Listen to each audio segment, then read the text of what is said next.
Hi, everybody. I'm Shannon Johnson, if you didn't know.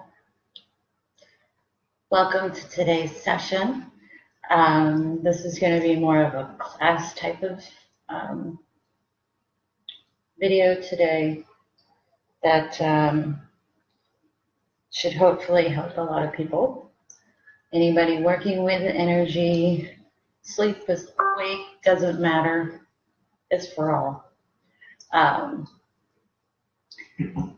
This is going to be about protections, boundaries, cleansing, and clearing, not just for your home, but for your personal energy, tools to use when you're working with other people, whether it's doing healing work, mediumship, working in the corporate office, anything where your energy is getting impacted by others. Morning, Teresa. So, there's a lot of information. Hopefully will get shared today. I made a few notes, although I don't script anything. So, I'm seeing a lot of people starting to use their abilities, and yet they're running into issues with sleep, issues with going to the stores, feeling really drained, feeling super amped up. Even when they're going from one reading to another reading, or like when I used to do massage, going from one client to the next client, doing Reiki work, going from one client to the next client. And one of the things I found was that a lot of people are not aware of the different tools that we have available for us to continually be able to work on our energies so that we're not getting depleted, and using more of the energy around us and universal energy. So, lots of things to share today.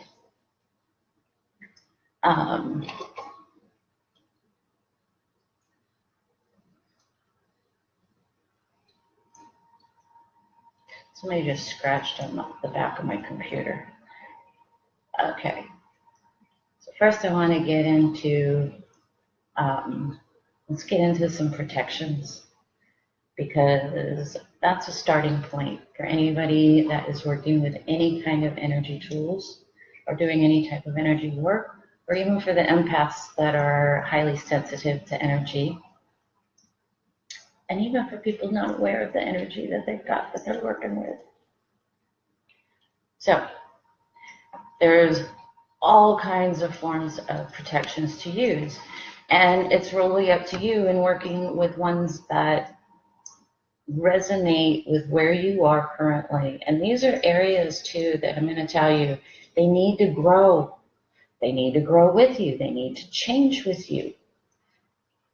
Energy is always in motion. We're changing and growing all the time.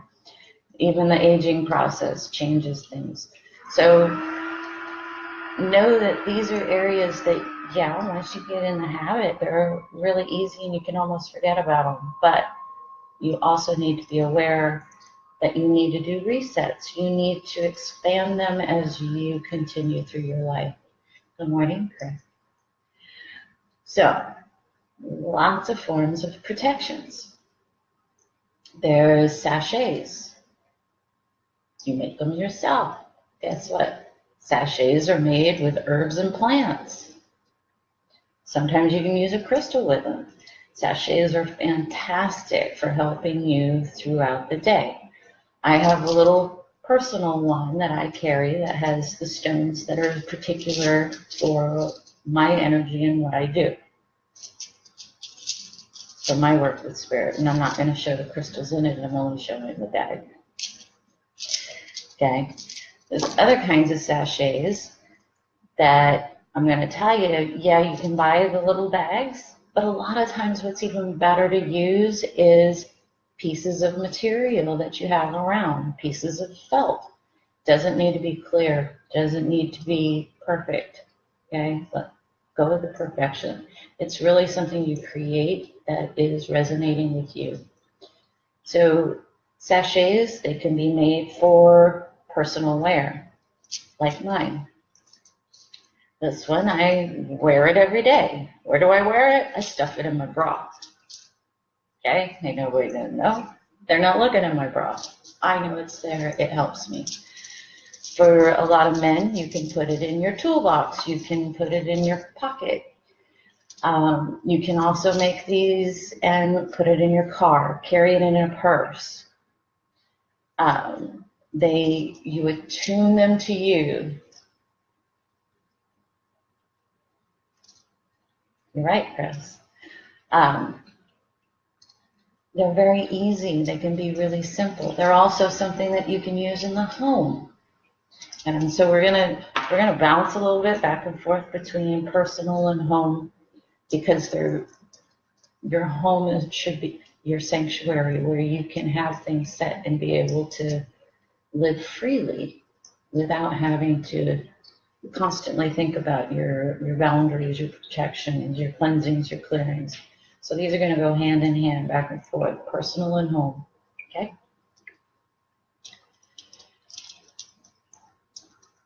And the other nice part about sachets that you make for home, it's all on the energy and the intent. And the nice part about it is you can change them up, refresh them. You can pin it and make it look decorative above a doorway, your front door, your back door. Okay, these are the people come in and out of these. Traffic, energy is coming in and out of these all the time. So you can put them there. They're very easy. And I'm going to show you two books that are my absolute favorite books, because they really have a lot of tools available as far as, giving you information to help you with building your sachet, using crystals, using plants, using herbs. I use them all over my house. I use them for what's going on the outside of my house. What plants do I want to plant in the garden or in the flower beds that are enhancing the protections and boundaries that I've got placed on it? So, one, Cunningham's Encyclopedia of Magical Herbs. Fantastic resource, fantastic resource.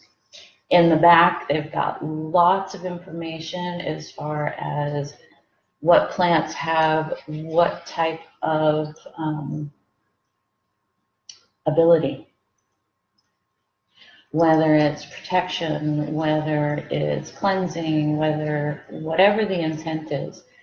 Now, in particular, because of today's topic of discussion, right, protection to gain.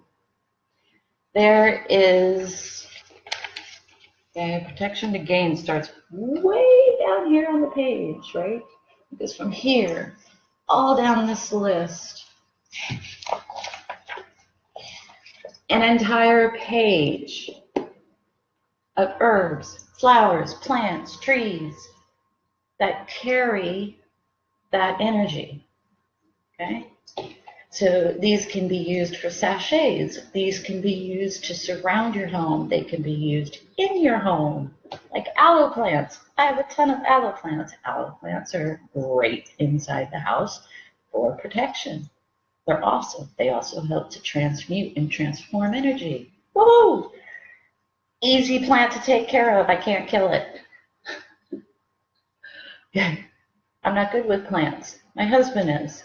So we work with it together to be able to enhance what we're already setting the intention of our home is to be. Crystals. Let's get in a little bit about crystals. Now, this is my favorite book about crystals. 101 Power Crystals. Okay. Crystals are another great way to enhance your protections and your boundaries. Enhance, okay? Keyword. They're not doing it for you. They're helping you. And it's in the intent of not only the crystal, but how you empower it, okay? So there's a couple crystals that are specific for protection, like black tourmaline. It is the power stone of protection. That is its primary active energy charge, right? And we're going to be getting up and down too, by the way. So, because I can't reach this all the time. Back here behind me, you can see I have an entire altar. And my altar is being shown today because I am going to change it. So what you're seeing now is just what's been, and it's going to change. Black tourmaline. These are raw. You can get them polished. But hey, it's a great stone for protection. I have them above my windows. I have them at the sinks, okay? Why would I have it at the bathroom sink? Because guess what? Water is an energy charger. It's a conduit for energy. But guess what? Our plumbing is something that's like a wide open, flowing energy source, right? It can get tapped into, it can get distorted, especially if you've got a lot of spirit activity in your home, right? I have a lot of spirit activity in my home all the time. I invite it, by the way, it is particular set, but there again, I have black tourmaline at all the sinks, in all the bathrooms, at every window. They're charged with a particular intent. Those are my workers, little worker bees, okay? Great stone for it. I also use one on my computer when I'm working with a client, because guess what? I get interference in on my computer, and there's a lot of energy going on. So I use it to protect the energetic connection between me and the client and the spirits we're working with, right? Let me see, a couple other ones over here. Hematite. An itty bitty little hematite. Black obsidian. Simple, small stones. Easy to carry, toss in your pocket, toss in your purse, forget about it. One thing when you're working with crystals though, when you buy new crystals, go by feel, buy the one that is drawn to you or you are drawn to. When you bring home your crystals, make sure you do a good cleansing on them, okay? And we're going to get more into cleansings and clearings in a few. But it's an often mistake that people just come home and they're so excited about them and they put them in their pockets. These crystals have been handled by multiple people. They've been shipped. They've been tumbled like these, okay? You need to reset them. You need to clear the previous energy that's been holding them, that's been touching them, that's been in contact with them from all sources. Clear them. Water, running water, there's lots of different ways. So clear them, clean them out, and then do a little activation, waking them up with the power of the intent of the energy you want them to work with. Use the energy that crystal is most known to accentuate. That's its power. That's where it's coming from Mother Earth, from its formation. So you're going to want to attune it. You're attuning it to you. You're attuning it to the intent of what you want it to do. Okay? And it doesn't take long. It's a few moments. Once you have it clean, hold it in your hand. Maybe you do both hands, okay? You don't want things crossing on the body because that interrupts the flow of the energy. And you just take a moment and you wake them up and you activate them with You can use a small prayer. You can pretty much use any verbiage that you want to use as long as the intent and the energy is clear in what you're doing. If you're not using your crystals any longer, you bought some new ones. Put them to sleep. Deactivate them. It helps the stone so that it is actually now becoming whole in itself again. It's not going to get overworked. And whenever you need it, all you have to do is wake it back up again, just like a sleeping baby.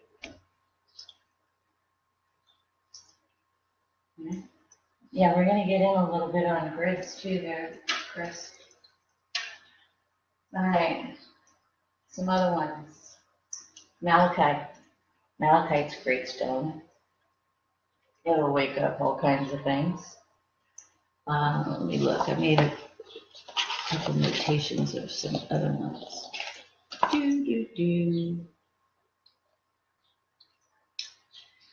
Yeah, malachite is transmutation. It's one of the reasons why I wanted to bring that one up. Okay. If you're unsure of what crystal to use, you can never go wrong with, where are you, man? Where'd you hide? I have a lot of stones of his. I just woke some of you guys up.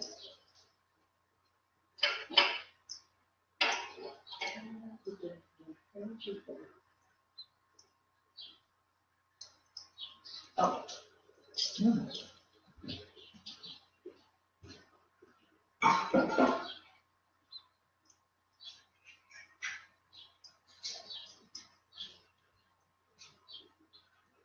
I just brought home some new babies, so they've been in their cleaning process. I haven't woken them up yet. Clear quartz. Clear quartz is an all-around basic stone. It's got an awesome energy on it. It's very simple to work with. You're not sure, you don't know where to start, get yourself some clear quartz. It's a good stone to start off with. Malachite, transformation, transmutation of energy. Artie, excuse me, sir, move on. Artie loves to get in on sessions, as you all probably are aware of. So we're surrounded by kitties at the moment. All right, so that's a couple on some easy crystals to find that are inexpensive, okay? I'm one that I don't always have money to spend on this stuff, so why am I gonna stress about it, right? Easy tools, things around the house. All right, now we're gonna get into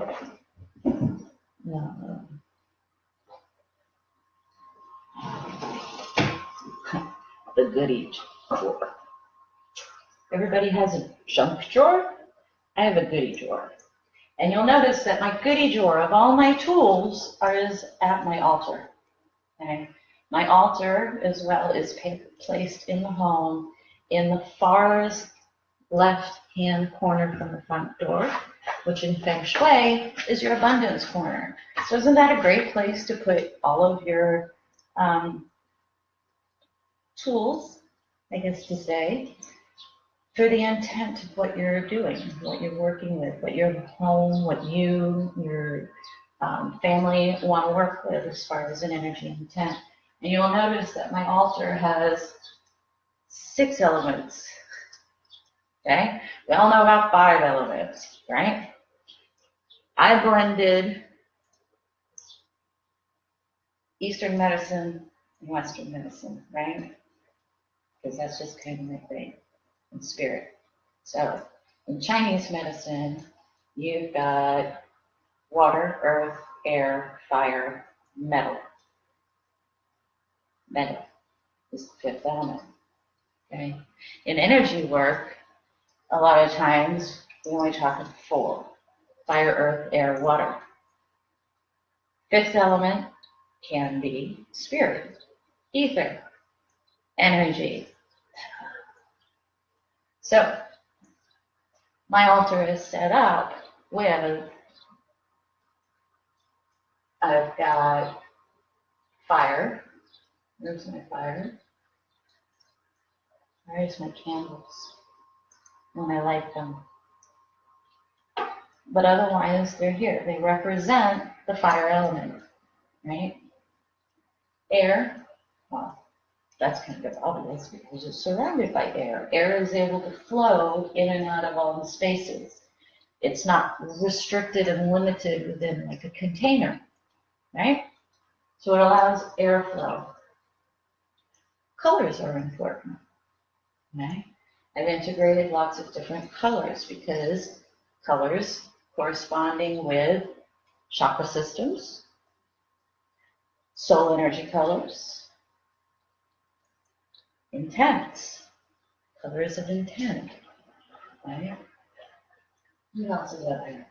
Fire, air. I have a water fountain. There's my water. And it's got rock. It's part of earth, right? Crystals are also part of earth. I got some acorns from the tree, part of earth. That come, part of the tree. Also have flowers, right? Because when we're working with energy, we want to use the tools that surround us. Why not? That's what they're there for.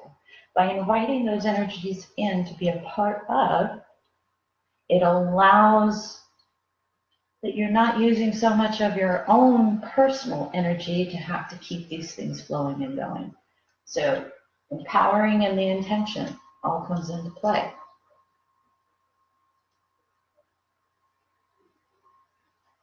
Metal. Metal. Simple, right? A candle holder. It's made of metal. Perfect. It's been cleansed. It's been charged. The metal is active. There are several different pieces with metal on them. It's activating.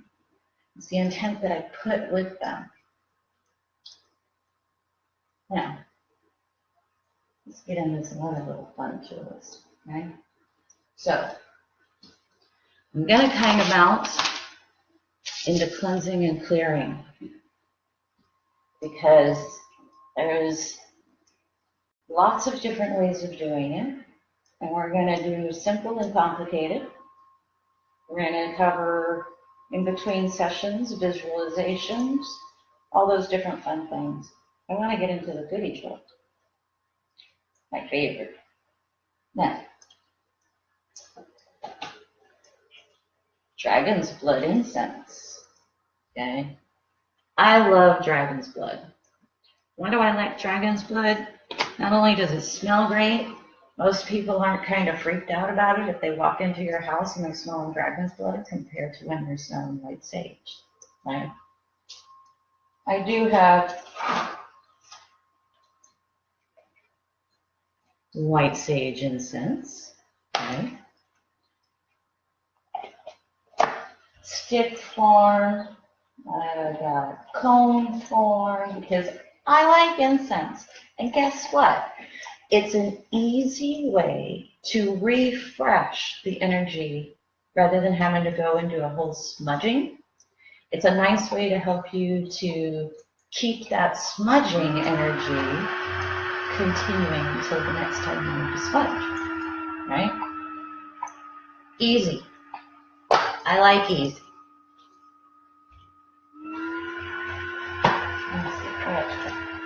They even now have Reiki energy incense. Woohoo! All right.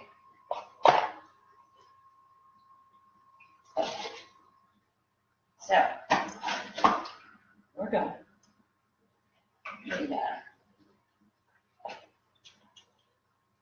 Can you tell the difference of which is which? This one is cedar. This one is white sage. Now, is one more powerful than the other? No, they're the same.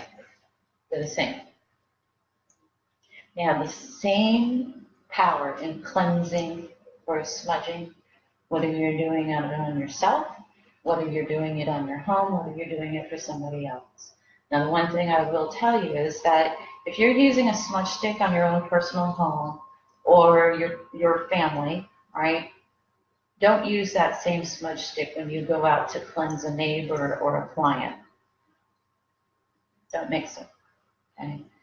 Because there again, your energy, the people you were working on, are now connected to that stick. Use a fresh one. They're not expensive, okay? Use a fresh one. Burn it down. Take care of everything that you need to do and allow that one to be your working stick, okay? And the ones for home, the ones for your family, for yourself, are separate. And I say that because there's lots of ways that we pick up energy from others. And this, when you're doing a cleansing on yourself, your home, your family, it's very intimate. You're very connected within the energy of everybody that you're working in. Think of your tools in that same format. This is just a conduit. So for outside of the home, outside of the personal family, use something fresh. And when even if you still have half a stick left and you're wanting to use it again, right? That's fine. Go ahead and take a moment and clear the energy of it, right? Here we go again. Hands, intent of the energy. Intent of the energy coming in and going out. And just do a little simple mental incantation of any sort that you feel right. Right?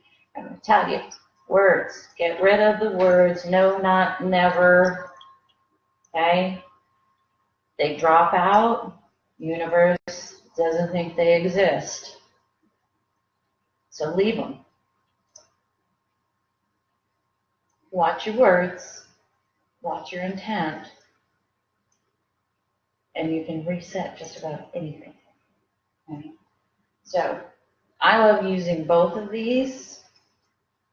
And I like to do them in alteration in my home, as well as if I'm working on other people, including my family members.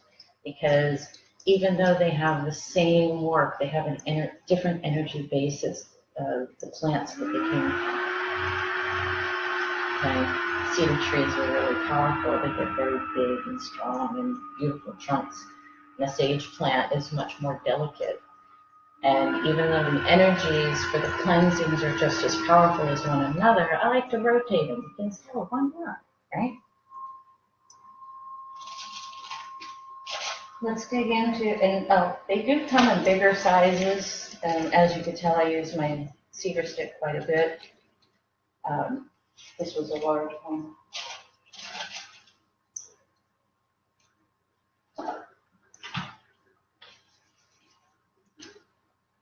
There's another good one.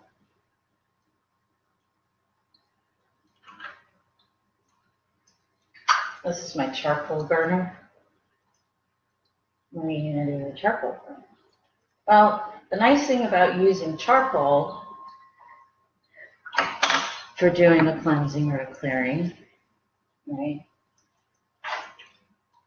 They're versatile. So, like this is a pack of charcoal rounds. Okay. I'll pull one out from my other little bag. Now, the nice thing about working with charcoal versus the sticks is that, you know, especially if you're wanting it to, you're not wanting to go around, but you're wanting to do more of a refresh of the energy in your home, for your personal self, however you're wanting to do it. A nice charcoal round. See, it's got that nice little dip inside, right? Nice little dip inside. So, now before I had one of these, I used one of my kitchen metal bowls, literally. Okay. Charcoal. You want to be safe. Okay. Anytime you're dealing with fire, please use safety, common sense. Safety, common sense with fire items. So, The nice thing about charcoal is that it's versatile. You can use oils, you can use resins, you can use herbs, you can use combinations. Now me, I like to take some charcoal and back into the goodies where we go. I've got two of them. I'll stop there. All right. This is Dragon's Blood resin. Okay, it's nice and red, deep, chunky. I got two. Okay. Now, so what would you do? You would put your charcoal inside your little burner, and you pick out a chunk of resin. Okay. Now, I like to combine my resins, especially when I'm doing a cleansing and clearing. And these are my favorite. Where did my other one go? Okay. Guess what? It wasn't just for the wise men. Myrrh. M-Y-R-R-H. Good old myrrh. My other one I like to use with Dragon's Blood, especially when I want to really power shit out. Frankincense. Woo-hoo. Love these. Love these combined with the Dragon's Blood onto a piece of charcoal. Now, I like to use black salt. And for those of you not familiar with black salt, it's extremely powerful. Do not work with black salt unless you are knowledgeable about how to work with black salt properly out there. You can use white salt, sea salt, Himalayan salt, if you're wanting, just look at the power and the intent that those energies have for what you're using. But most of the time, if I'm going to do a cleansing on a space or on a person that I'm just wanting to kind of fill the room with, I'll go with charcoal and resins. Very easy. The intent of the energy is as you're building it, okay? As you're putting the pieces together, as you're lighting it, getting it flowing, getting that smoke to start filling the space.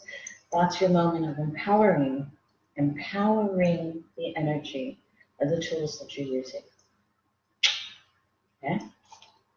White copal is another good one to add in. It can increase, amplify the other resins. Okay? So those are a couple of nice ones.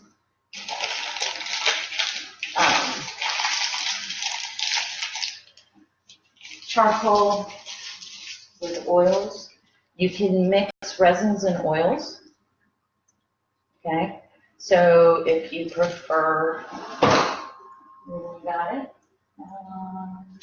Back in the drawer. I love this stuff.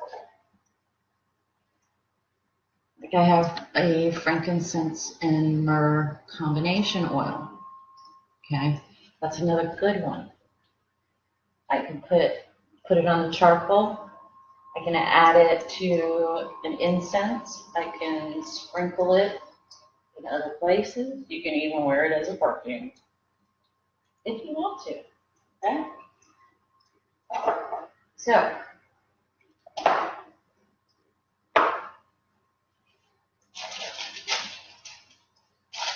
Palo Santo wood chips.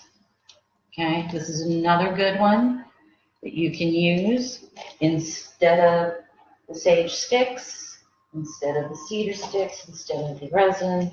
You can use Palo Santo stick. You can use it with charcoal in a burner like this. You can also use it in a glass or metal bowl. You can add herbs to it, herbs, spices. Your kitchen has a ton of value beyond cooking.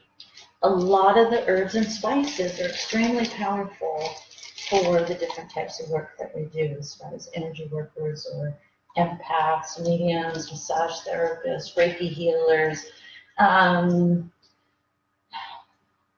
more physical facilitators like me. All of those different things, or even just for the people who are getting bombarded with shit from the news, from going to work and dealing with people, okay? All of this is transferable. It's relatable.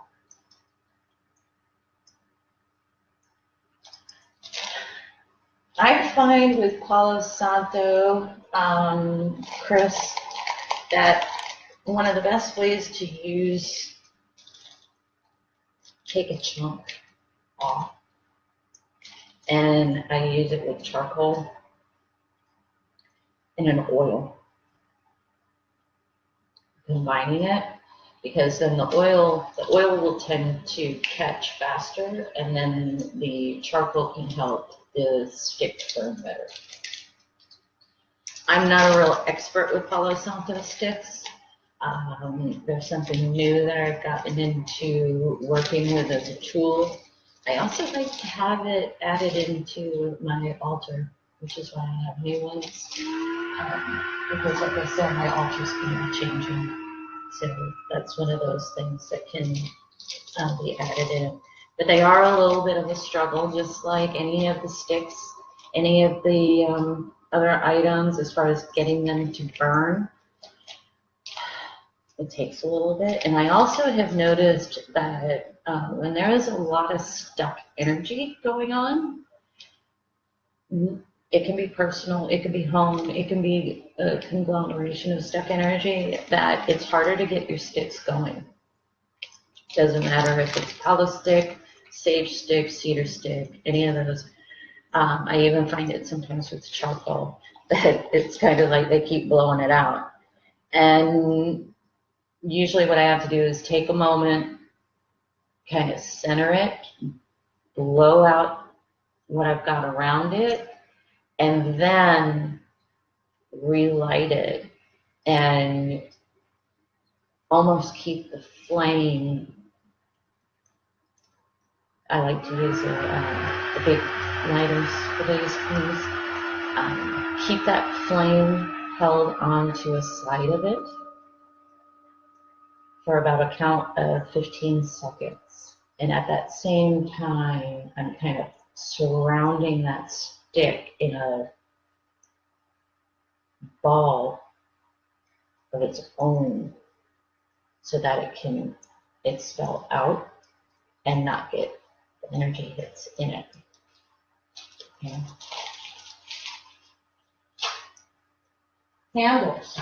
Let's talk about candles, because hey, you know what? When you're smudging, everybody's like, you gotta have your candle, you gotta have your abalone shell, you gotta have your feather. I don't use a feather, I don't use an abalone shell. I use either a metal bowl or glass bowl for the ash side of it. Okay, because I like to have hands on with the stick. I don't like to stick it in the bowl and fluff it with a feather. Okay, I like to be more aggressive with it, I guess. So, candles. People think you have to go and buy a whole bunch of expensive freaking candles, and you don't. Okay, here again, tools can be simple. Tools can be inexpensive. So, color, okay. White, we all know, white's protection, okay? White's clear. It is the absence of all colors. Black is the conglomeration of all colors. So black is not bad, okay? Throw that out.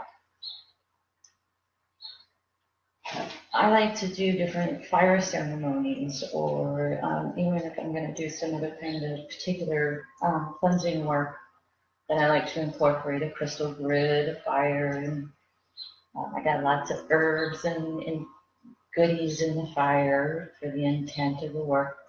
But one of the things that I prefer is to make sure that my circle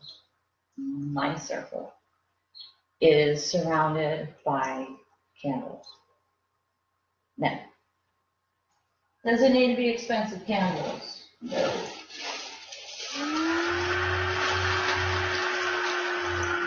Tea lights.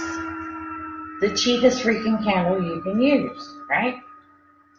It's just wax. The intent of the energy I put with the candle. But these are great versatile little white light candles that you can use in everything, right?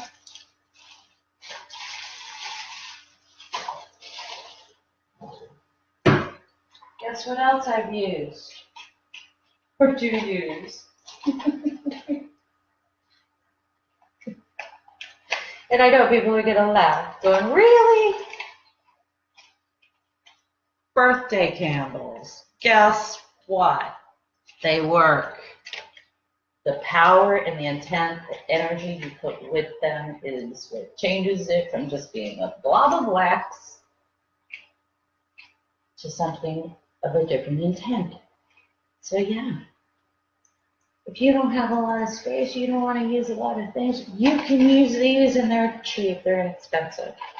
I like to use black and white a lot because I like to have the balance of white light and dark light. Absence of color, combination of all color, right?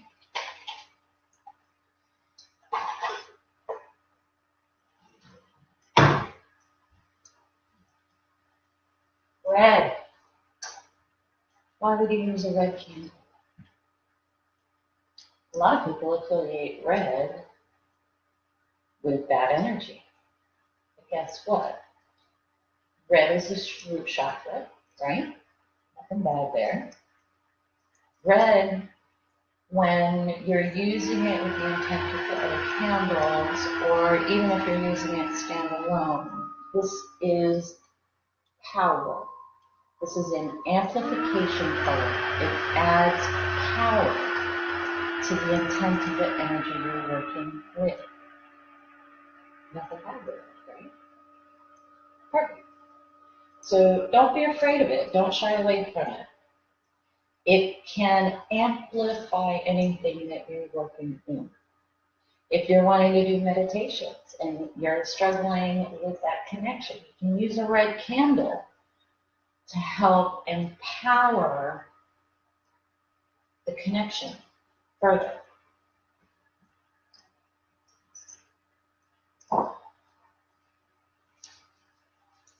You can see I got like red roses all over my thing here and stuff. Is there any difference between rock crystals and tumbled crystals? Not really. Depends on the intent of the work you're doing. I love rock crystals. They have a different energy to them. They haven't been manipulated and handled very much, so it's a really nice thing to work with. So let me go back to the incense for a few minutes. A lot of times I use incense when I'm working with a client. Now, when I was doing massage therapy, of course, I couldn't use it because you never know what the people are sensitive to, right? Okay, that's where you got to change it up and use a little bit other things like crystals in your pockets, the intent of the energy that you're using around. Otherwise, when I'm doing a reading, I like to have an incense going because it kind of helps to set the energy that I'm going to dive into. And you never know what your client's coming in with, okay? You're the conduit, the electrical outlet in the wall for both sides to connect into, and just a translator. But what I find is that using these kinds of tools helps me to not be using as much of my own energy, keeping a clear space for what's transpiring, and it allows me also post-session to release and let go of the energy I was just in. This I want to talk about a lot because you know how you end up seeing doctors like a cardiologist been in practice for 30 years, and the next thing he knows, he's got heart problems. A chiropractor working in the field for 30 years starts to have back issues.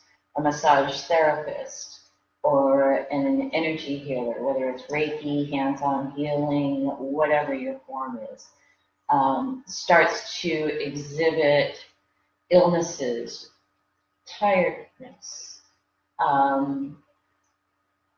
draining, okay? And what I'm seeing is that people are diving in, but you're not realizing that, or you haven't been aware of, you're needing to kind of shift what you're working with, and you need to be clearer. I ran into this myself, okay? I've been doing this stuff for a while, and as a massage therapist, it was aggravating my own health issues. And it was one of those moments where I kind of got cuffed in the head by my guides going, hey, you're not paying attention, are you? Okay. So, some good visualizations to use. When you're working with clients, when you're post with clients, all right, we tend to use our own energy a lot. And that's where we start getting the issues and the blockages and the ups and downs. And today I feel good, and tomorrow I might be like amplified 50,000 and I feel like I'm about to jump out of my body. And then the next day I might be completely wiped out and need to sleep for 15 hours. What's happening is your own energy system is going through ups and downs, and it's collecting what you're working with.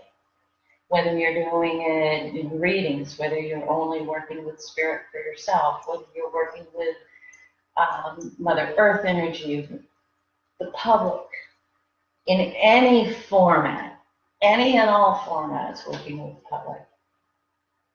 You're going into places, in and out of places, grocery shopping, all these things impact energy. They all have an energy. They all collect energy from all the people that go into them. So as empaths, as sensitives, as healers, as mediums, as conduits, as whatever your thing is, okay, one of the keys is paying attention to what's going on with your energy. So for me, one of the keys was I had to learn the hard way. Open your channels. Do a protection prayer. Do whatever you do to set your energy and open up that flow from universe, source, God, whatever name you have for it, it doesn't matter, okay? Bring that in. Let that be the energy used for what you're doing instead of your personal energy, okay? It's going to change, and you're going to end up finding you're more effective because it's not got your own crap garbled into it, okay? It's like flowing water. That's one of my visualizations I love to use. Flowing water. Flow a shower of light. Use it. Make it you can have it bridged, you can have it, whatever. I like to picture it as just a funnel coming in through the crown. When I'm working with people, it comes in through the crown, it's going out through my voice, it's coming out through my hands, it's coming out through my heart to the client.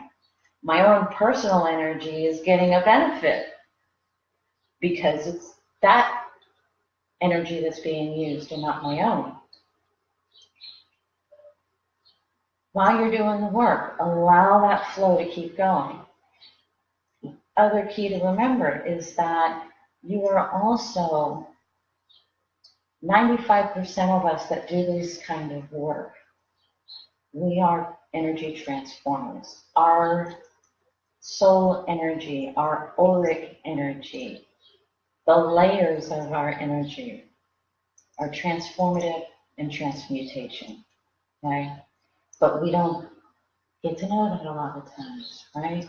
So here we're just pushing that muck. We're getting all those channels clear on other people, and we're just doing it, and we're picking up, oh, you got this issue, you got that issue, we're doing it, we're clearing you, resetting you. Guess what? Your energy is the power plant transformer of it, right? And that's where we end up picking up muck that's not ours, emotions that are not ours, blockages that are not ours. And if we're not paying attention to the flow by pushing that stuff back out, it sticks, like sticky glue all over us, right? And you don't notice it at first. It builds, okay? And next thing you know, you're having a struggle. You're just, what the hell's going on? It's all those little pieces, you know, kind of like static cling. Thank you, static cling. All right. So when you're working, open up the channel, right? You're now using universal energy instead of your own personal energy. Allow that to be the energy being utilized for the purpose that you're working in. At the same time, you can start using another visualization partnered with it, where everything you're pulling off, all that other energy, it's got to go somewhere, right? Because energy isn't destroyed. It changes form, it does not destroy. Bring it in. You can either bring it in to you or however you feel. What I used to do was I pretty much brought it into the solar plexus because I'm sending out through the heart. Okay? Bring it in through the solar plexus, and guess where I'm flushing it out at? No, not in my urine. I'm flushing it out of my feet. Okay? I like to wear barefoot. But barefoot, shoes on, pantyhose, really doesn't matter. Okay? Energy and intent. Energy and intent. So the visualization I like to use is I'm sending out, it's coming into the solar plexus, and my solar plexus, through my breathing, breath is important, through my breathing, as I am exhaling, I am flushing just like a toilet, flushing that energy down. It's not going into my other chakras. I'm not allowing it. That's a boundary I have, okay? Flushing it down, out of the feet, back to Mother Earth, back to the universe to transform and transmute, rather than my energy doing it. So instead it becomes a cycle, right? I'm going out, this is coming in, back out, and it's got to flow. It's not staying stagnant. It's not getting an opportunity because the boundary and the intent is already set. So it's not having an opportunity to stick to me like static cling. It's having to flush like water.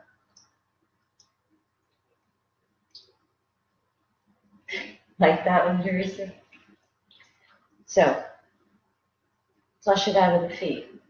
I used to have some clients come into my massage room, and I loved them dearly, but man, they kicked my ass energetically. And we don't all have the opportunities to go outside. Okay? So I would have to focus afterwards, be like, okay, they're out. And I would literally picture, visualization again. I literally would picture an energy shower. Okay? It's another great tool. Visualization. Don't be afraid of it. Change it up. Work with it. And this is one of my favorites to use all the time now because I've gotten so used to it. It's become easy. Okay? Some tools are hard in the beginning, but the more practice you get with it, they get really easy. So an energy shower, right? Everybody takes a shower. Everybody knows about a shower. You get in the water, you get the spray down on you, right? Same concept, just instead of water, you're using energy. And so there again, I set the intent of the divine light of the highest power, cleansing and clearing my energy from top to bottom. Key point, don't just let it run on the outside of you. You want it to come in, into the ground, into the top of that head. Bring it in, into your body. Let it hit every cell. Let it feel like if it's dripping out of your fingertips, out of your toes, like it's just whoosh, out of you, all right? Great and easy way. It's quick. It's something you can do and nobody's ever aware of, because guess what? You can be in the middle of the grocery line and be getting bombarded and go, wait a minute, I need a second. Nobody else is going to notice that you're doing an energy shower energetically through your head. They're not going to know. But you're going to feel better. You're not going to get so much static cling from everybody else that's in line with you. And you're going to be able to breathe and make it out the door. Another good one. A lot of people struggle with grounding. Grounding is something that everybody can do, but not everybody does it in the same way. Okay? So when you've got one person saying, this is the only way that you can do that tool, I'm going to say, bullshit. Okay? Because there's lots of ways of doing it. There's lots of ways to do all of these things. And it's the right tool that works for you. And as you grow and expand, you may need to change it up. Don't be afraid to change it up. So for me, grounding is an issue. I tend to flip in and separate from my body a lot. Okay? And I had to really work at grounding. But everybody was like, oh, you just grow roots out of the bottoms of your feet and down into Mother Earth in this great visualization and everything. And I could do it, but it didn't last. I'm like, well, this doesn't last very long.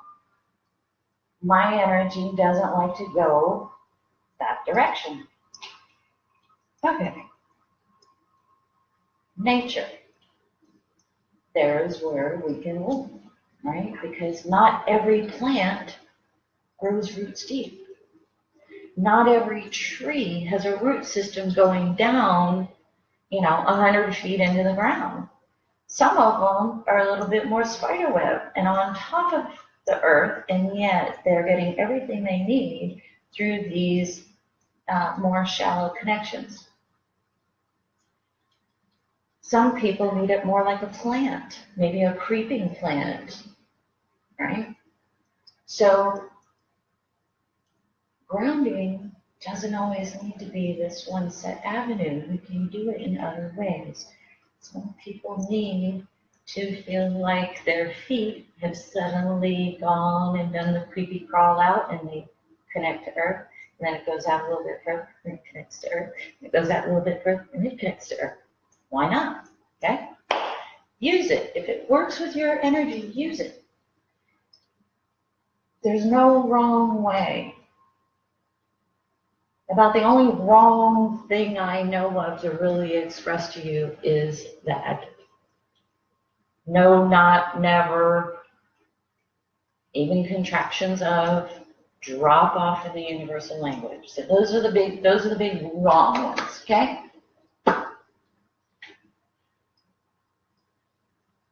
All right. So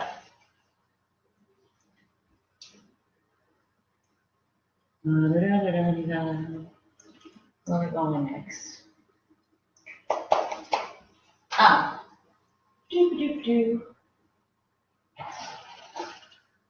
I don't think I have any powders.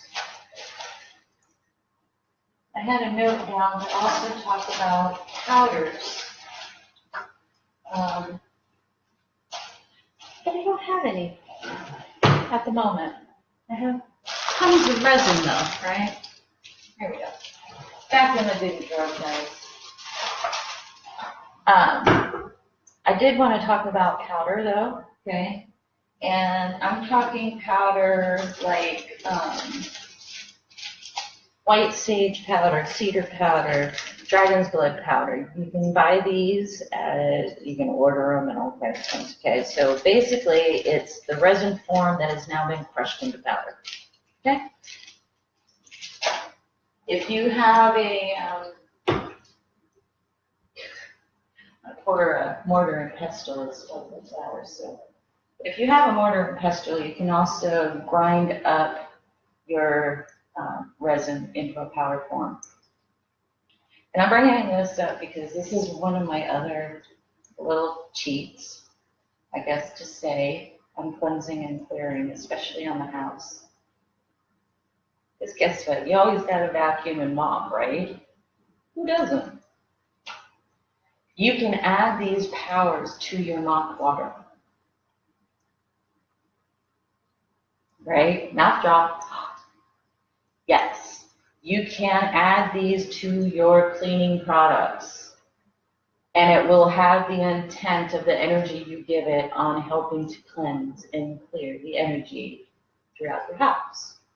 Throughout those who walk upon your house, upon your floors. Okay?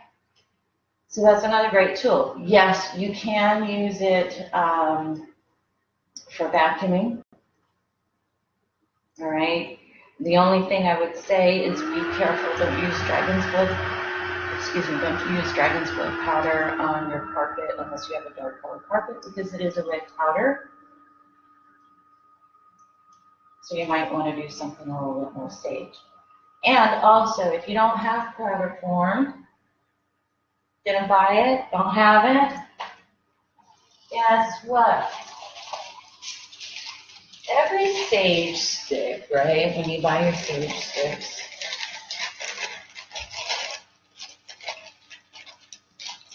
come on out of it.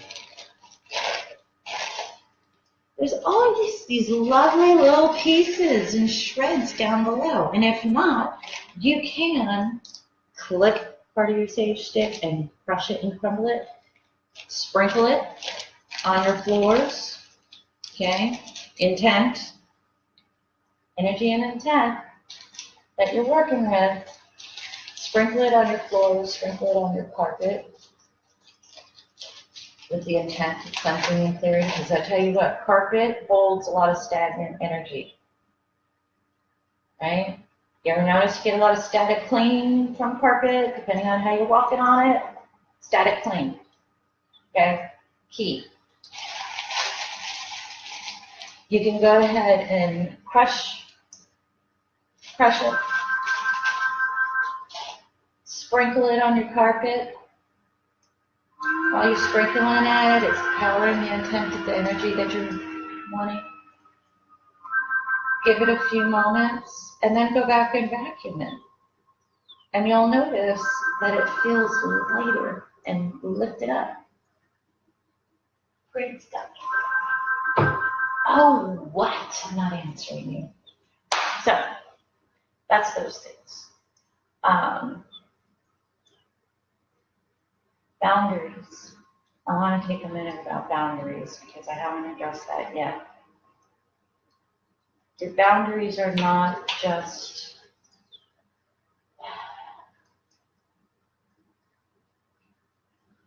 you have to have strength and belief and intent and power into your boundaries.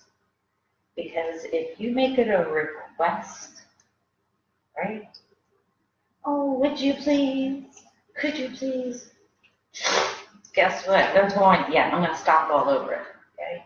Boundaries are not just for the living, they're for spirit. They are for every facet of our lives, and especially for empaths, energy workers, mediums, psychics, healers, and the list goes on and on and on and on and on. Okay? There is no limitation. There is no restriction in who boundaries work for. But you are the creator of your boundaries. And depending on what you put as your boundaries, if you are leaving lots of wiggle room, you're going to get lots of wiggle room. Okay? So I've seen a lot in the different communities and even with clients and things like that, especially those that are really getting into opening up their abilities. One of the biggest things that happens is our sleep gets impacted. Okay, and we start noticing we're getting woken up by spirits a lot, or we're not getting enough REM sleep, or we're in out of body experiences a lot, or it's just like, oh my God, it could be quiet all day long while I'm awake, but as soon as I lay down to sleep, their spirit is. There's everybody. Everybody, it's kind of like, okay, I'm a mom, I'm a grandma, and we all know that a mom is never able to pee, shower, talk on the phone, or do anything that it isn't all of a sudden that's when everybody needs your attention, right? We can relate. Same thing about when we go to sleep. This was something I really struggled with. Okay, I went through quite a period of having issues with my sleep and getting those highs and those lows, right? You're like amped because, man, it's like you feel like 15 spirits must have plugged into you and put 240 volts of energy into you, and you're like, I may have only had a half hour of sleep in the last 48 hours, but oh my God, I'm like pinging out of my body. Or, oh my God, I haven't slept in like 4 days. I don't feel like I've had, but yet I was in bed for 8 hours and I know I was supposed to be asleep. You're not getting REM. Physical body needs REM. It is restorative. It is part of how the physical body is able to heal, reset, restore, complete. Okay? If you're like me and you have a partner that sleeps in the bed with you, because I'm married, right? That space is shared. If I'm not getting good sleep, he's not getting very good sleep either, because guess what? Toss, turn. Or, oh, there's a spirit that wants to give me a message. Okay, let me get my new book out. One eye. Let's get a little glow of light going on. Right? We've all had it happen. I have very strict boundaries on my bedroom and on my sleep. And this took me a while to do. It was a practice. I had to keep at it and keep at it and keep kind of adjusting it and adjusting it. One of the things I flat out told my spirit team, I was like, I can't keep doing this, okay? Because it begins to affect your health. It begins to affect your mental body. It begins to affect your spiritual body, your emotional body, all the layers of you.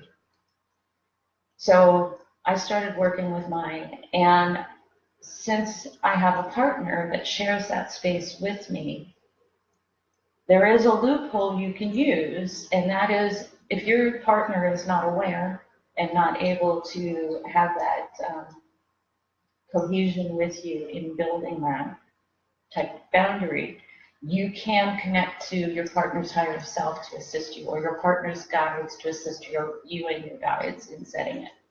Okay? Mine is set so that when I go to sleep, there is no.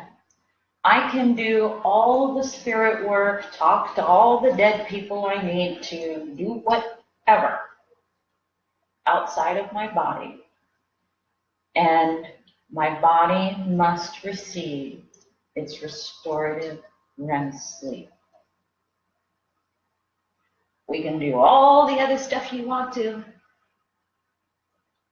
but the physical body needs to be allowed its restorative rest.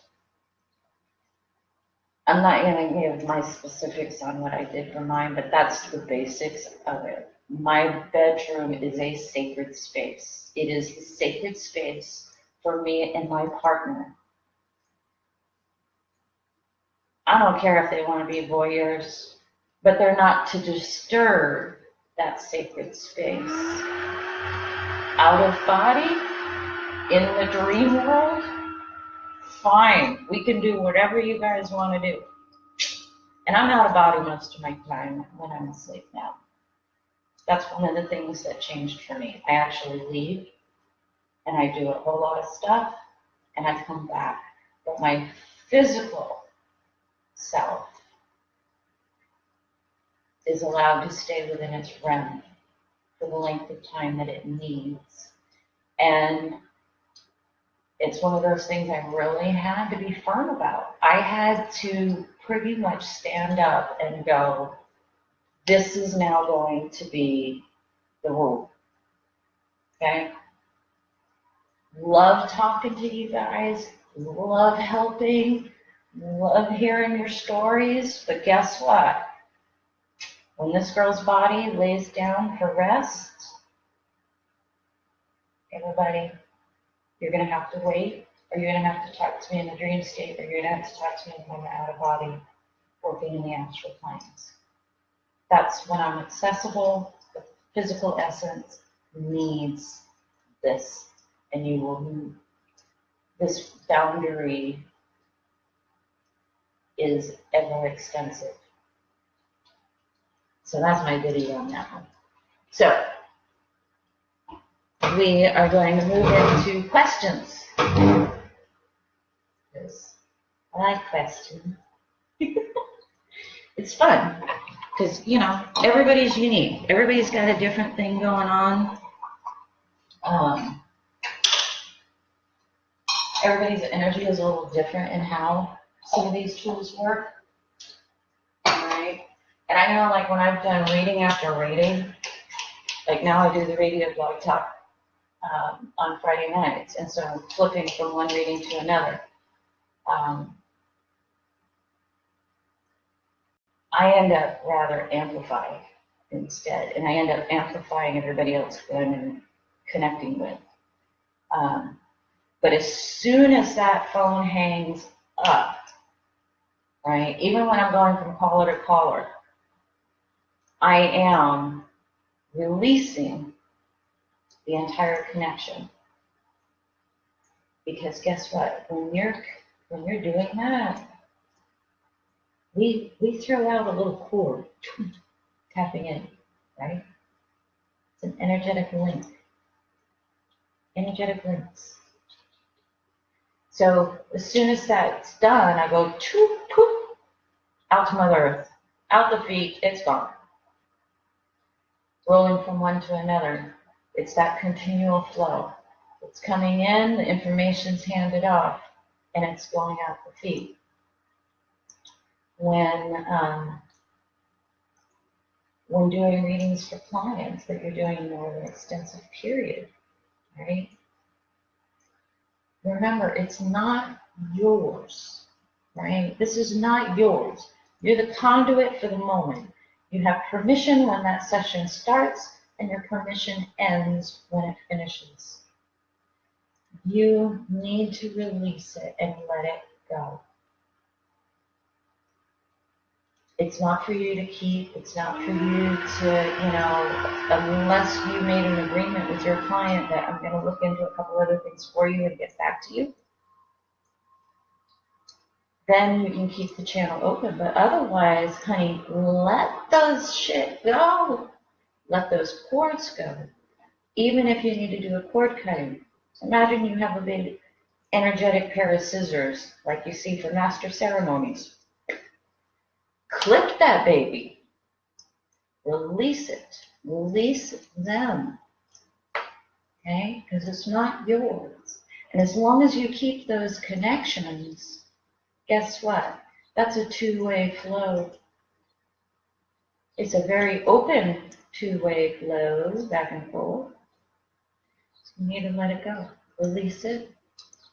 And allow them to connect into another, to their own conduits, right? Because everybody is one, in one way or another. I'm not sure what else. Like I said, I don't, well, my biggest notes were just some of the tools to use. So, questions. I'm going to scroll back and see if there's some other questions I didn't get to answer while we were going. Goodness.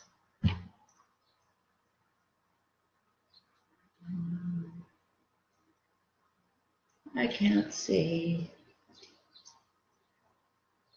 All right, well, I can't see the scroll of questions at the moment because my computer's not liking it. So now's your opportunity. Pick my brain, what you need, what you got. What's holding you up? Is there something else you want to address? Something you've tried that's not working so good? Something you've heard about that you would like a little bit more discussion about? So bring it up. How do you feel about Daya that burns oils instead of wax?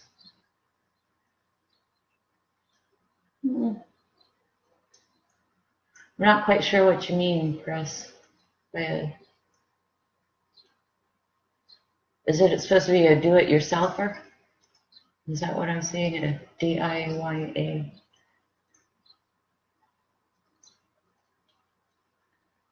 I love oils, actually. I really do. I'm very, very low in my stock at the moment, but there's even some people out there that work with oils that can make you formulas specific to you, the intent, the home. Oh, I didn't talk about crystal grids, did I?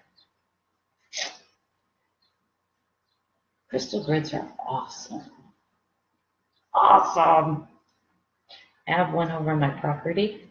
I have one in my home that connects to the one on the property. So that's another great tool that you can do. And it makes your home that sacred space.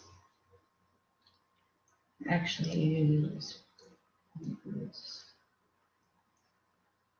Oh, okay. I follow you, Chris. Actually, I think they're great. You know, to me, the key is really the ones that feel right to you. You know, when I use oils, I mix a lot of my oils up when I'm going to burn them on charcoal. Like, I love carnation oil for the power that it has. And I love mixing oils with resins because I find that they kind of end up amplifying onto one another when on the charcoal. So to me, using oils is just as valuable. It all depends on the intent that you're working on and how it feels with your particular energy.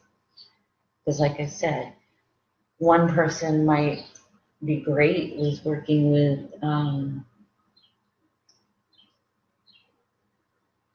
I love when my brain goes blank, but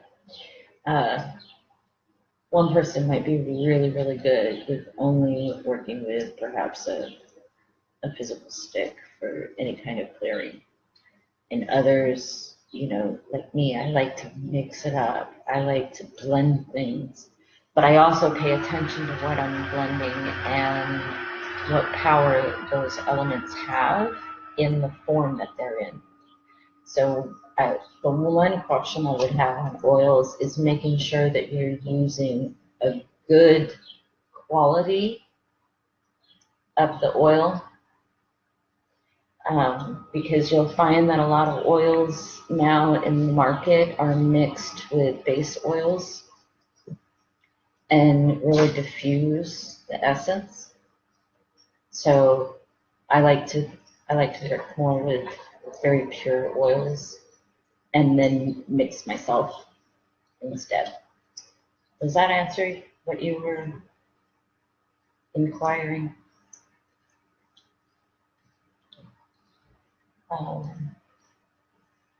Something else I forgot to mention about was using Epsom salts.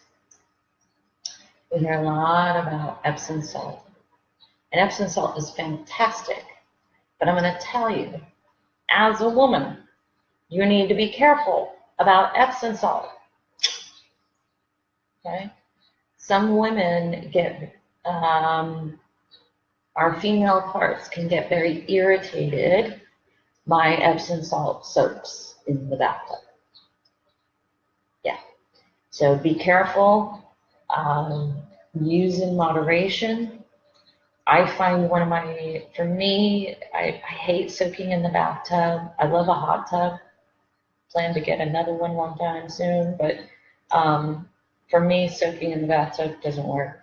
But what I use instead is a foot bath, a foot soak with the Epsom salts, because everything can be drawn out of the bottoms of the feet. And that's another good way of helping to clear and cleanse your energy on a regular basis. It's just giving yourself a foot soak, 15 minutes with some Epsom salt, maybe some lavender. Toss it in there.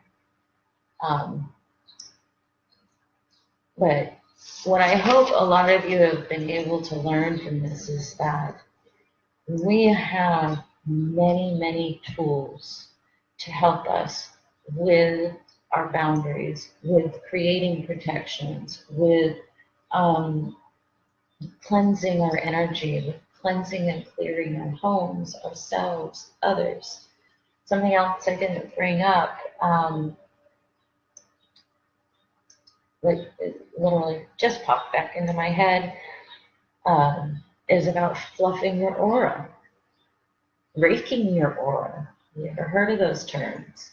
In the Healing Touch protocols, they have about fluffing the aura. So it's one of those things that sounds kind of strange, right? How do you fluff your aura? And it's literally, if you picture your aura, okay, we all know we have it. It's that energetic expression of our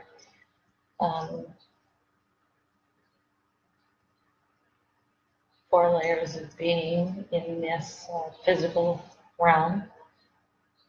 Fluffing your aura. Hands are in a scoop, and it's scoop. See, scoop. Think of it like if you've got feathers, right? If your aura were feathers, all right? So scooping, make sure you scoop at the top, go all the way down to the feet. You're scooping. One thing I like to do when I'm working with energy, whether it's other people's energy, my own energy, doesn't really matter. When I get down to a bottom spot, I blow it off. I send it with the intent of sending it back to Earth, back to universe. And then I go back and do the next one, raking your energy. Fingernail claws, like you're raking through. If you're going to do these methods, make sure you do a nice smooth, which is a smoothing is a consistent push of flow, right? You're not stopping, you're not hesitating anywhere. You're going from the top to the bottom in one smooth flow and out. That also is something you can do anywhere. And I'll tell you what, there was something that came up while I was taking my shower prepping for this. And I had to laugh because my spirit guide, Ezra, is quite the comedian. But he did want me to mention this, and so this may be my closing moment, I'm not sure. For those of you who have to go out into the corporate world and are out working in whatever field you're in, and you're sensitive, or you're needing to do a quick little visualization of a clearing shower, or do a little fluff on that aura, Ezra, I love you. He wanted me to mention, guess what? Everybody has to go to the bathroom, right? You're in your cubicle, you're working away, stress is hitting you, you're bombarded, you're feeling like, man, I need to I need to regroup here for a minute. Nobody's going to question you about going in the bathroom, right? Everybody's got to do business. Guess what? Spirit really doesn't give a shit if you're sitting on the toilet. You can do an energy cleanse. You can do an aura fluff. You can rake. You can smooth. You can connect. You can pretty much do anything in that moment. It's the one place people don't disturb you, right? For men, yeah, you got the urinals, but you guys got some little cubbies back there too. And if you're needing a moment and you're a male that knows you're picking up all of this external energy that's bombarding you because of where you're at in the moment, go in there, close the door. Nobody's gonna know, right? Use it, it's there. You're in the grocery store, you're in Home Depot, wherever. That is a place that you can sneak away and go, okay, I need to get put together here. Right? Use the tools that are around you. So, add plants to your home. Think about a crystal grid. Mine is like a great big umbrella over the entire, we have 2.5 acres of property, so my husband and I did it as a team because this is our home together. We created a crystal grid, and in fact, yes, I do actually have crystals, raw crystals that are buried at north, east, south, west. And what I did was we did that, and then we have them anchored. We have it all anchored to a crystal inside the home. So when when either one of us feels the need to change it or boost it or cleanse it or clear it, we don't have to go dig those other crystals out. We use the anchor crystal that's in the center of our home. That is our focal point.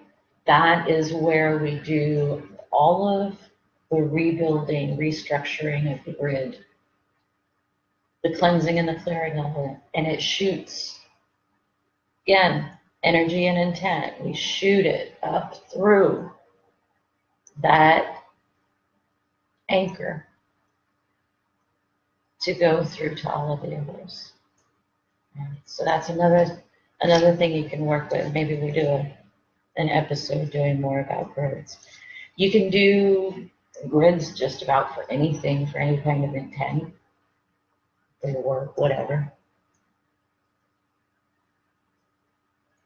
Camphor with your clothes. Yeah, that's a good one.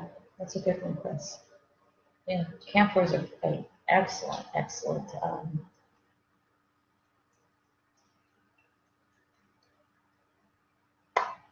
words are dropping out of my head. The spirit is getting very busy for me at the moment. So, any more questions that anybody has before we sign off for the day?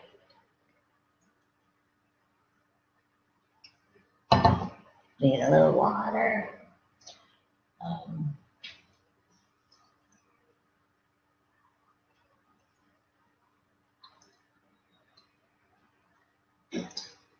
What else was I going to bring up? I think there was something else I wanted to bring up.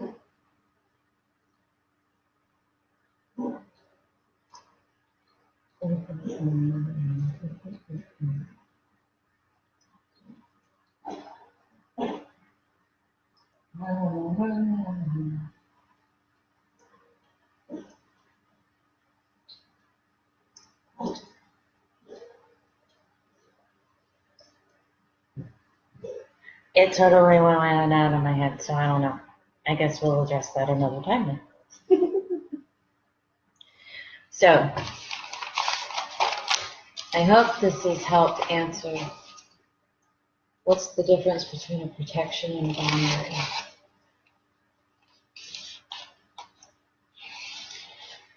Okay, Lydia, I would say boundaries are pretty much your rules. Okay, the rules that you're setting for how spirit and the living or any energy form is able to interact with you or use you. A protection,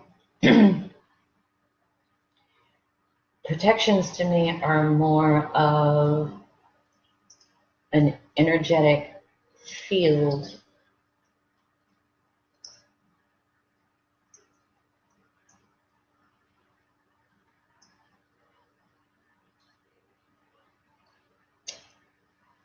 trying to put the visual that's in my head into words. A protection is more of an energetic field that you can build and use as your own tool. Protections can be done as mantras, as visualizations. I do notice there's a bigger need.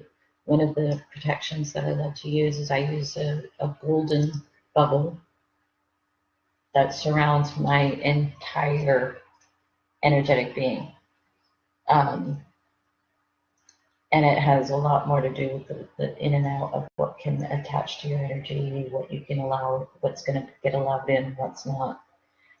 For me, I always build my bubble of protection is, as wide as my arms, all the way to the fingertips, complete circle around. I also like to use mine that I put reflective mirrors on the outside of it so that, and this is again an energetic visualization, but mine has, and a lot of people are learning more about this. We keep bringing it up, and I know there's a lot of us bringing it up, using mirrors on the outside of it to reflect back that which is not of service to your personal energy. So to me, they're kind of distinguished that way, where your boundaries are the rules you have set for interaction with your energy, and the protection is more of the individual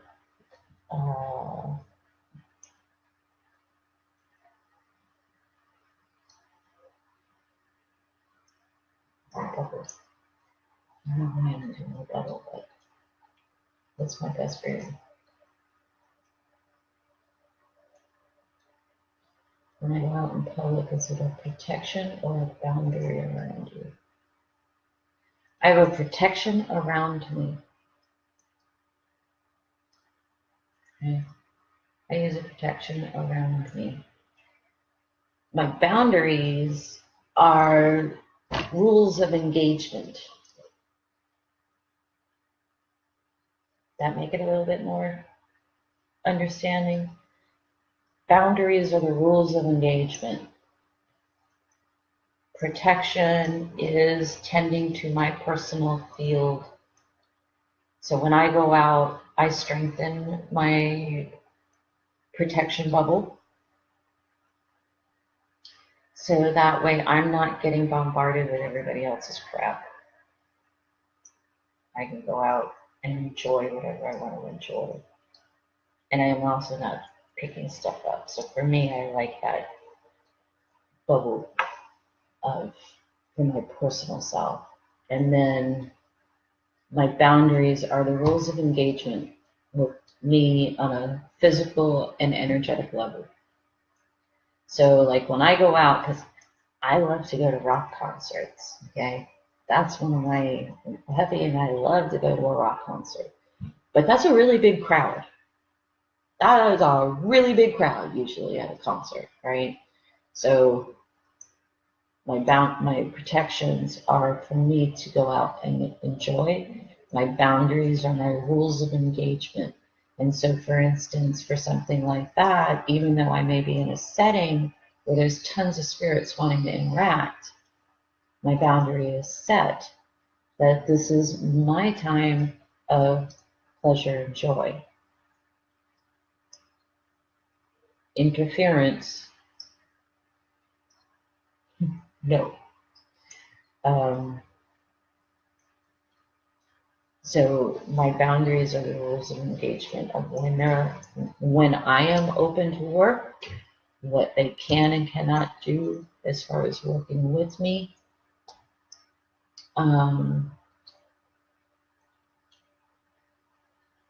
I only allow a spirit to merge with me if it's got a purpose that I will agree to, not just random. No. You want random, you are able to come and talk to me, but you will adhere to my boundaries, the rules of engagement, you know. I hope that makes it more sense for you. Any other questions? Now is your opportunity. Yeah, I'm always open for people asking questions or messaging with questions, and most of the time I can answer. Sometimes I get a little stuck. But yeah, that's the way that I see it too.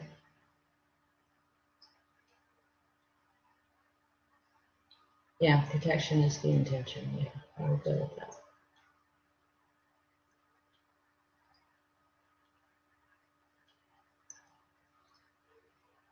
So, don't be afraid of standing your ground, even with spirit.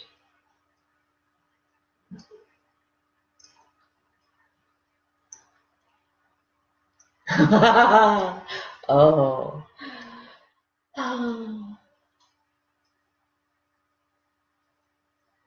What do I do when you meet someone who has crappy energy? Oh, we all know some of those, right? Yeah, used to run into a lot of those when I worked in hotels doing accounting. I handled it totally different back then. Now it's completely new. Not completely new. New technique, I guess, from the old one. When I meet someone who has really shitty energy, first thing I do for me, I push my bubble bigger.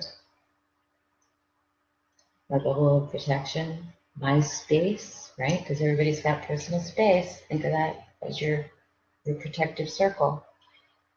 The instinct for us as humans, anytime there's something that is feels a resistance to it, right? Whether it's somebody that's got just really shitty, crappy energy, or you're feeling like a fear in the situation, anything like that.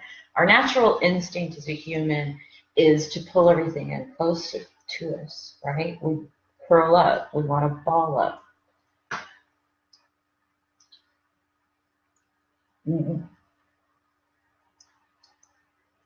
What you want to do is the opposite.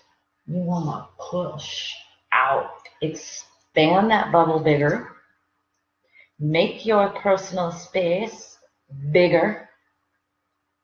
You can amp it, right? Think about it. Like you just added 10 volts more to it, okay? Push it out further. What you're going to find is that other person starts kind of getting a little more, wait a minute, I'm getting hit with something that's unfamiliar.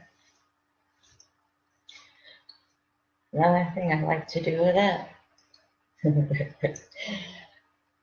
this is something that has kind of become second nature, right? On that outside protective bubble, I like to make like a visualization of a,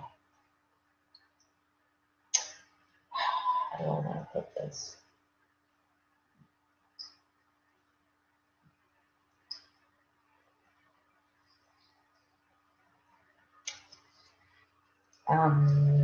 You know the thing that they use to get maple out of the maple trees that they plug in and the sap drains out, right? I put one of those in reverse on the outside of my protective bubble so that each time that person is getting closer to me, it's actually pulling that muck and kind of draining it out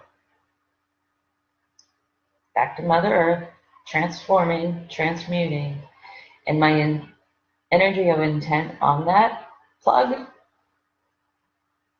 is that everything that comes out comes back in with joy and laughter, right? It kind of flips the switch for the other person. They don't realize it. But if they're going to be hitting me with that shit, I can put that plug, that visualization of that plug, that all that shit is just draining. It's going to Mother Earth, getting transmuted, and it's getting replaced with joy and laughter. And why joy and laughter? Not everybody can connect with love. Okay? Love and laughter, the pureness of laughter, is the highest vibration with love. Okay? People who have some of the crappiest energy can laugh. Laughter changes energy. So if I put that intent on it, that it's going to bring more joy and more laughter to that person, then I can start firing with words. Words of intent with those two bases. Because as soon as that shitty energy starts laughing, the dynamic and it starts to shift. Some of those little tricks. You're not harming them. There's no ill intent in it. It's a replacement. It's changing and transmuting what was coming towards you. Does that answer? And as you know, everybody can have a crappy day and have shitty energy, but I know you're referring to the ones that really hold some stagnant old crap. I mean, they're holding on to everything from, them falling on their ass in a diaper and their mom didn't pick them up, to the boss yelling at them or unhappy in their relationships or this or that. So yeah, there's those, and that's one of my favorite tricks, because not everybody is able to receive love. And I know that sounds weird, right? But in the physical essence, there are some people who have a very difficult time receiving love. But the one emotion that crosses every boundary, from the hardcore, meanest, grumpiest, shittiest person walking the planet, laughter, baby. If you can get them to just go, you just broke the ice. You just changed that energy. You just shifted something. That's my favorite, absolute favorite in all the tools we've got. Out of all the shit, laughter is the best freaking tool I've ever found and ever used. I can giggle to people and they start giggling. And it's contagious. And if you can get somebody to crack with even just a, yeah, it changes the energy you're giving and it changes the energy you're receiving. And it can literally shift masses of shit energy and then we get people to laugh.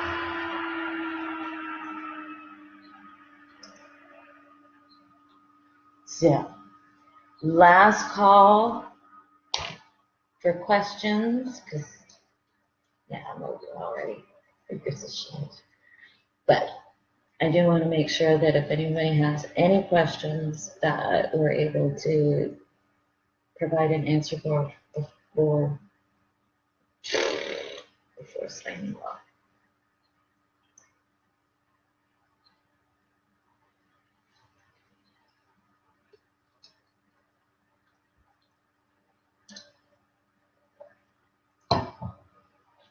So it'll be great the more that you guys get to explore. I'm excited because I think we may have helped at least a couple people, use the tools we have and you'll be amazed at how things start to move with smoother momentum for yourself.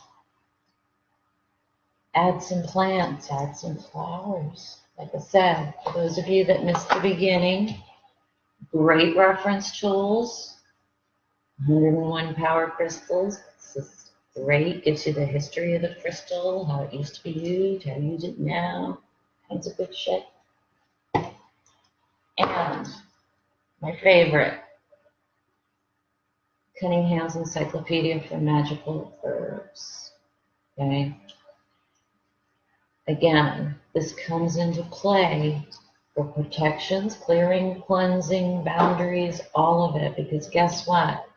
Mother Earth has so much to help us, and we just need to learn which ones are the right ones for us, from putting plants in your flower beds to help your home become your sanctuary space.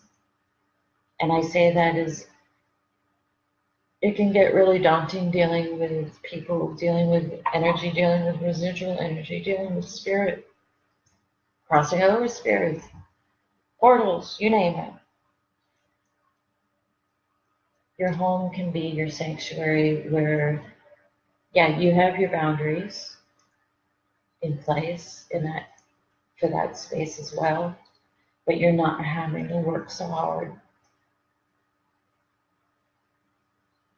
Add the tools, see what you got, play with it, mix it up, and you'll end up finding that life gets a whole lot better.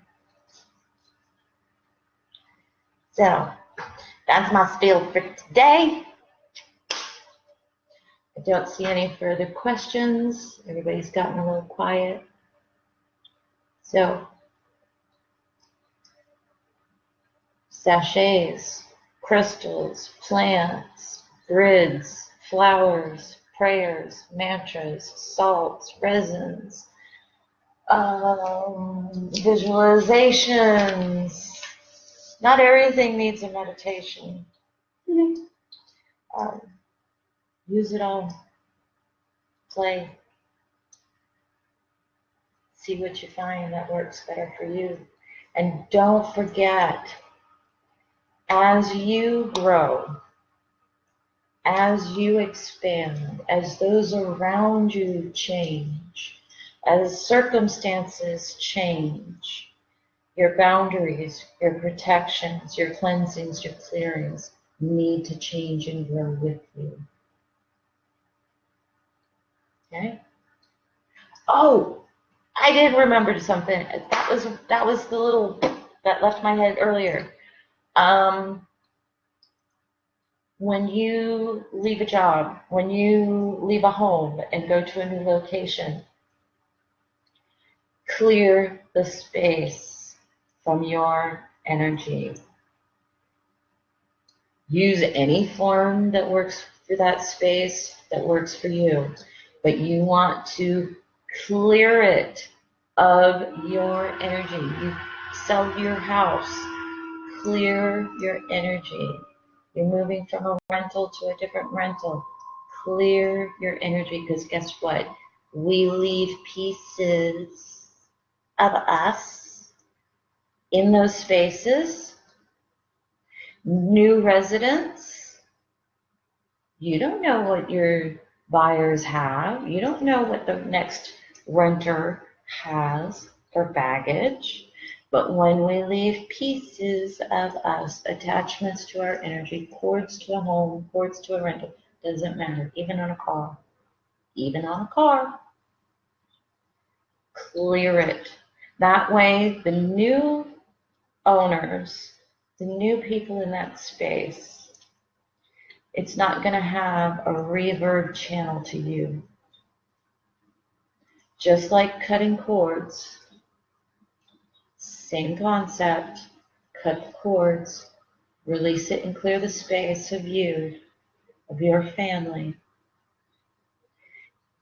And that way, whoever comes in behind you, there's no link for their crap to follow you to your new place. Cars, work, home, all those things. Okay? Got that one. Thanks, guys. So, we're out of here. And there's the chickens. I hope this was helpful. I hope it gave some clarity, gave some ideas, and we'll check you guys next time. If there's any suggestions, ideas, topics that you guys would like discussed, brought out into the open, get some different points of view on, please message, post on my page, any of those things, and we'll do it. Okay? We'll sit down, we'll talk about it. That's what we do. Anyway, many blessings to all of you. Have a day filled with joy and laughter. And if you don't have it in you today, go watch something really funny. Throw in those old cartoons. You never know. Bye, guys.